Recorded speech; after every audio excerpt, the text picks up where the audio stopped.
नमस्कार. मी भाऊ तोरसेकर. तुम्ही बघत आहात प्रतिपक्ष. मित्रांनो, सोमवारी अमेरिकेहून परतलोय. पण झोपेचं सगळं गणित इतकं बिघडलेलं आहे की काही करायला सुचलेलं नाही, काही नाही. पण आज मंगळवारी परत एकदा सुरुवात करतोय. आणि आजचा विषय जो मी घेतलेला आहे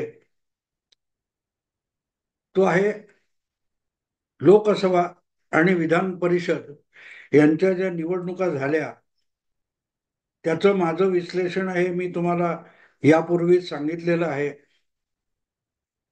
म्हणजे लोकसभेच्या निकालांवर विधान परिषदेच्या निकालांनी बोळा फिरवला, हे मी आधीच सांगितलेलं आहे. पण त्यानंतरही विधान परिषदेच्या निवडणुकीचं कवित्व अजूनही संपताना दिसत नाही. प्रत्येक जण आपापल्या पद्धतीत विधान परिषदेच्या निकालांचे अंदाज सांगतायत, त्यातली गुंतागुंत सोडवण्याचा प्रयत्न किंवा त्यातून उद्भवलेला भविष्यातल्या राजकारण, विधानसभेच्या निवडणुका याविषयी वेगवेगळं विवेचन आपल्या समोर येतंय. आणि या पार्श्वभूमीवर मला काय वाटतं याची प्रतीक्षा माझ्या चाहत्यांमध्ये असणार, माझ्या श्रोत्यांमध्ये असणार याची मला खात्री आहे. आणि म्हणूनच विधान परिषदेच्या निकालांनी कुठली राजकीय परिस्थिती भविष्यासाठी निर्माण केली आहे ते उलगडून सांगणं मला अगत्याचं वाटतं. पहिली गोष्ट म्हणजे लोकसभा निकालानंतर भाजप प्रणित महायुती निवडणुकीत भाजप प्रणित महायुतीला दणका बसला, हे चर्चा आता मागे पडली आहे. पण विधान परिषदेमध्ये परत बाजी पलटवली गेली आणि त्याचा खुलासा मी माझ्या आधीच्या ह्याच्यात केला होता. पण त्यानंतर ज्या प्रकारे विधानसभेवर डोळा ठेवून प्रामुख्याने महाविकास आघाडीमध्ये एक प्रकारची लठ्ठालठ्ठी सुरू झाली आहे, ती लठ्ठालठ्ठी फक्त लोकसभा निवडणूक किंवा विधान परिषद निवडणूक त्यांचे निकाल याच्यावर आधारित आहे असं मला वाटत नाही.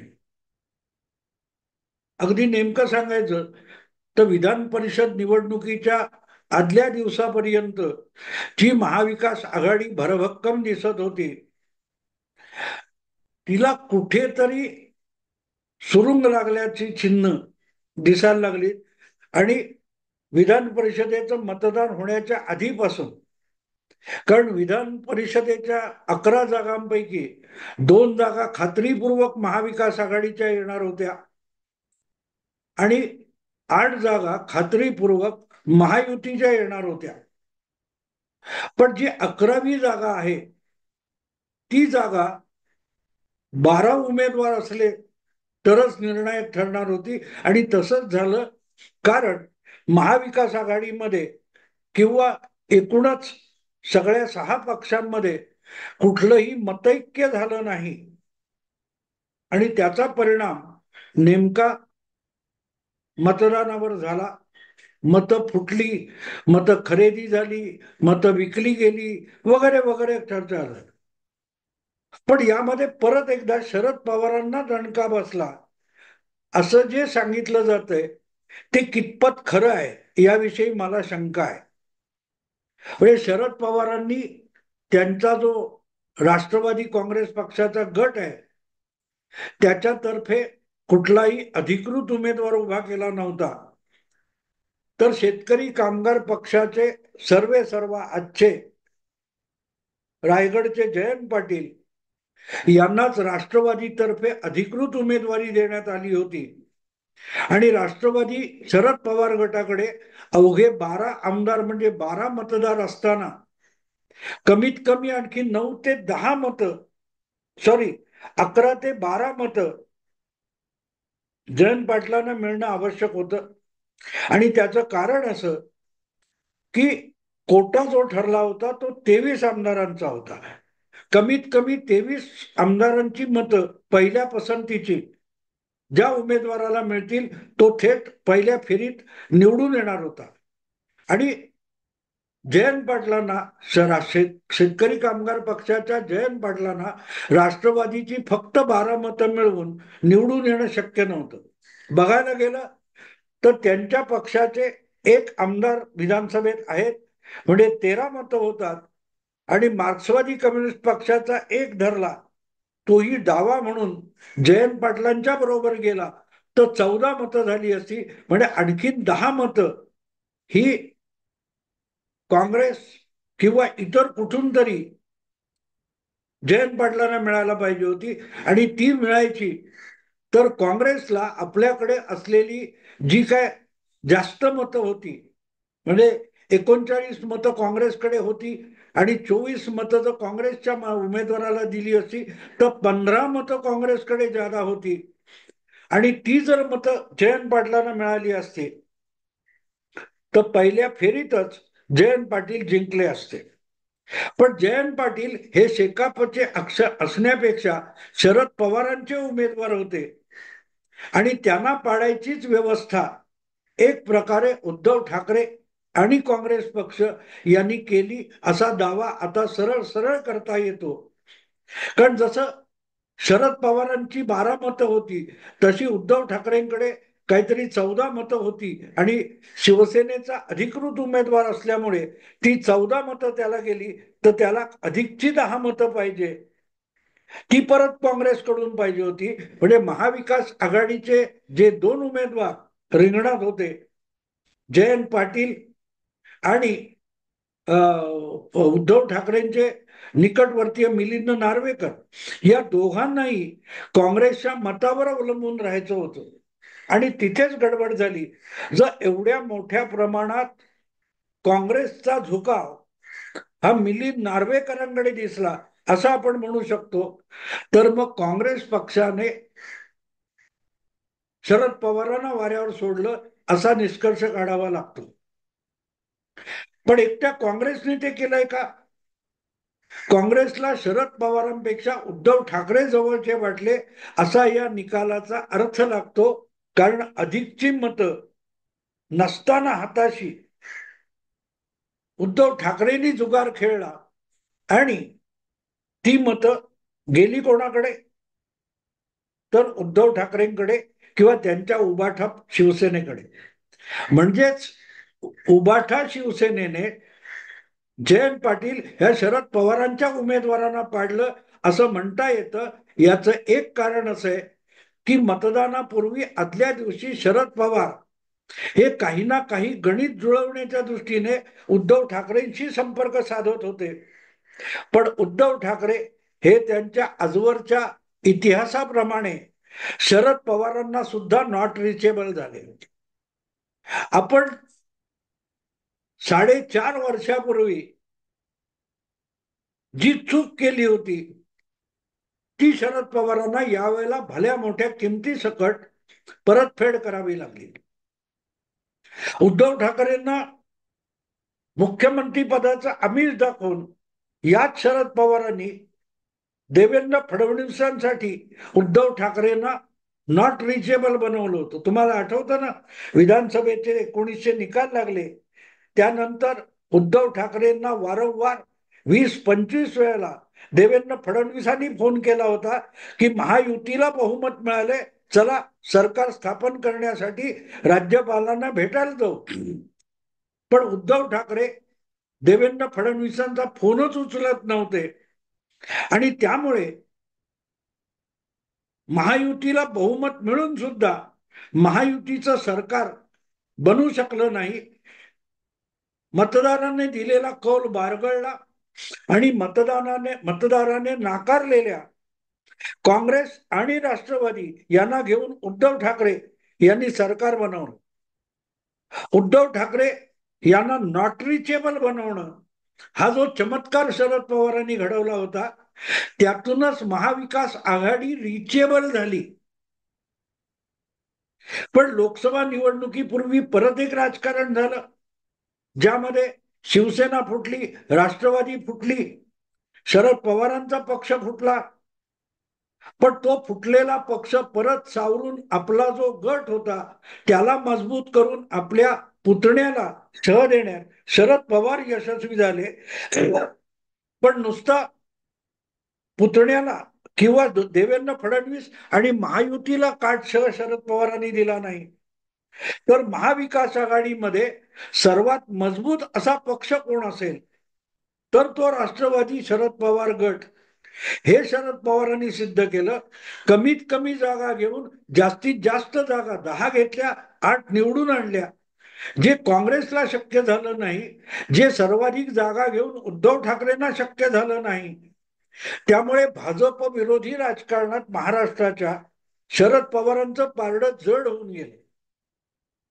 आणि त्यामुळेच आगामी विधानसभा निवडणुकीत आपल्याला अधिक जागा पाहिजेत आणि आपण अधिक जागा घेणार. लोकसभेत भाजपचा पराभव करण्यासाठी आपण पडती भूमिका घेतली, लवचिक भूमिका घेतली, कमी जागांवर समाधान मानलं. पण हे विधानसभेत होणार नाही असा इशारा निकालानंतर अवघ्या एका आठवड्यात शरद पवारांनी दिला होता. आणि त्यामुळे लोकसभा निवडणुकीतलं जे मोठं यश महाविकास आघाडीला मिळालं, त्या नशेतून किंवा त्या मस्तीतून लवकरच काँग्रेस आणि उद्धव ठाकरे बाहेर पडले.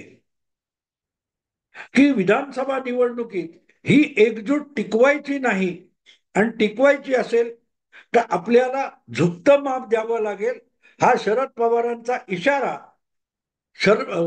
काँग्रेस आणि उद्धव ठाकरे यांनी मनावर घेतला. जर लोकसभेतील राष्ट्रवादीच्या मोठ्या यशाला आत्ताच मान्यता दिली आणि विधान परिषदेच्या निवडणुकीत पवारांना हवं तसं निकाल लावून दिले, तर मग विधानसभेच्या वेळेला शरद पवार सर्वाधिक विधानसभेच्या जागा मागतील. तर शरद पवारांचे पंख वेळीच छाटले पाहिजेत या निष्कर्षाप्रत काँग्रेस आणि उद्धव ठाकरे आले. आणि त्याचा परिणाम किंवा त्याचा प्रभाव आपल्याला विधान परिषदेच्या निकालात दिसतो. पराभूत झाला एकच उमेदवार, पण तो उमेदवार राष्ट्रवादी काँग्रेस पक्ष शरद पवार गटाचा नसला तरीही तो उमेदवार शरद पवारांचा होता. कारण जयंत पाटील यांनी लोकसभेची निवडणूक शेतकरी कामगार पक्षातर्फे लढवलेली नसली तरीही शरद पवारांसाठी बहुमोल कार्य केलं होतं.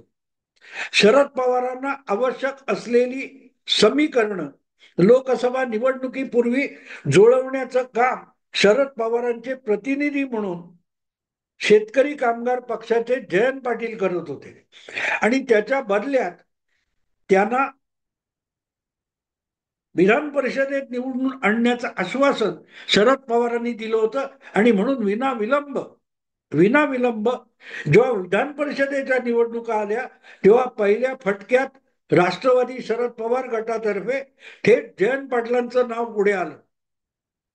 तुम्हाला आठवत असेल विजयसिंह मोहिते पाटील आणि त्यांचे चिरंजीव धैर्यशील मला वाटतं यांना भाजपतून राष्ट्रवादी काँग्रेसमध्ये आणण्यासाठी पुढाकार घेणारा नेता राष्ट्रवादीचा असण्यापेक्षा शेतकरी कामगार पक्षाचे जयंत पाटील होते.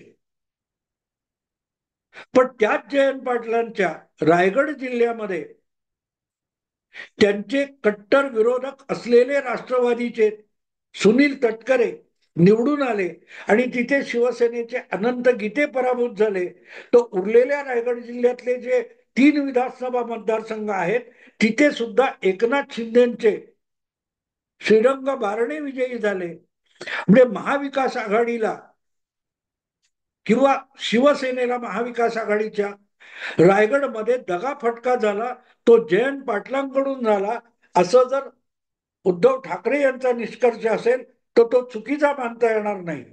म्हणजे उद्धव ठाकरेंना जयंत पाटलांना धडा शिकवायचा होता, तर काँग्रेसला शरद पवारांच्या विधानसभा निवडणुकीतल्या अपेक्षा वाढू नये यासाठी प्रयत्न करायचा होता. आणि त्यामुळे दोघांनी मिळून शरद पवारांचा पुरस्कृत किंवा लाडका असा जयंत पाटील शेतकरी कामगार पक्षाचा उमेदवार पाडायचा निर्णय आधीच घेतला होता. मी आधीच एवढ्यासाठी म्हणतो की मतदान होईपर्यंत विधान परिषदेच्या निवडणुकीमध्ये किंवा राज्यसभेच्या निवडणुकीमध्ये अनेक समीकरणं मांडली जात असतात, विस्कटली जात असतात, परत मांडली जात असतात, नव्याने मांडली जात असतात.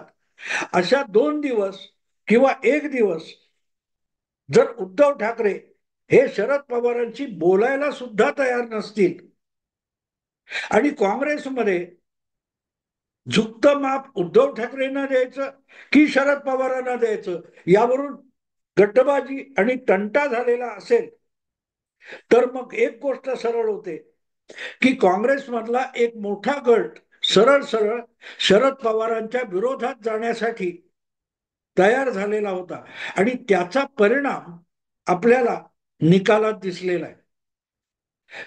जयंत पाटील यांना शरद पवारांनी पाठिंबा दिला किंवा उमेदवारी दिली तर शरद पवारांच्या 12 मतांच्या पलीकडे एकही मत जयंत पाटील शेका पक्षाचे मिळवू शकले नाहीत. आणि खुद्द जयंत पाटलांचाच दावा मान्य करायचा तर त्यांच्या पक्षाचा जो एकमेव आमदार आहे विधानसभेमध्ये त्याने सुद्धा जयंत पाटलांना मत दिलं नाही. दुसरा डावा पक्ष मार्क्सवादी कम्युनिस्ट पक्ष त्याचाही एक उमेदवार जो पालघर जिल्ह्यातला आहे त्याने सुद्धा आपल्याला मत दिलं नाही असा खुद्द जयंत पाटील यांचा दावा आहे. आणि त्यामुळे स्वपक्षाचे किंवा मित्र पक्षाचे आमदार आपल्याला मत देत नाहीत आणि आपला पराभव घडून येतो असं जेव्हा जयंत पाटील म्हणतात तेव्हा मग हा विषय जयंत पाटील किंवा शेका पक्ष यांच्या पुरता मर्यादित राहत नाही. तो विषय थेट शरद पवारांना जाऊन भिडतो. कारण शरद पवारांनी जयंत पाटलांना उमेदवार केलेलं होतं. शेका पक्षाचा उमेदवार राष्ट्रवादीचा पुरस्कृत म्हणून उभा केला होता. मग जयंत पाटलांना पाडून काँग्रेस काय साधणार होती. उद्धव ठाकरेंचं तरी आपण मान्य करू की रायगड जिल्ह्यामध्ये अनंत गीते किंवा श्रीरंग आपले शिवसेनेचे जे मावळचे उमेदवार होते तो अर्धा मतदारसंघ रायगडमध्ये येतो आणि अनंत गीतेंचा अर्धा मतदारसंघ रायगडमध्ये येतो. त्या दोन्ही ठिकाणी जबरदस्त मताधिक्य हे शिंदे गटाला मिळालं किंवा राष्ट्रवादी तटकरे गटाला अजितदादा गटाला मिळालं. याचा अर्थच शिवसेनेला उद्धव ठाकरे यांच्या उभाठा शिवसेनेला जयंत पाटलांनी दगा दिलाय तर त्यांना धडा शिकवायचा ही खुणगाट उद्धव ठाकरेंनी मानलेली असू शकते. पण मग काँग्रेसनी शिवसेनेला एवढं प्रोत्साहन रायगडमध्ये किंवा तुमच्या विधान परिषदेला का द्यावं. याचं उत्तर सरळ आहे की लोकसभा निकालानंतर शरद पवारांनी केलेलं वक्तव्य शरद पवार गटाने लोकसभेसाठी लवचिक भूमिका घेतली कारण महाविकास आघाडीची एकजूट दाखवायची होती आणि सिद्ध करायची होती. पण तसंच्या तसं गणित विधानसभेला असणार नाही.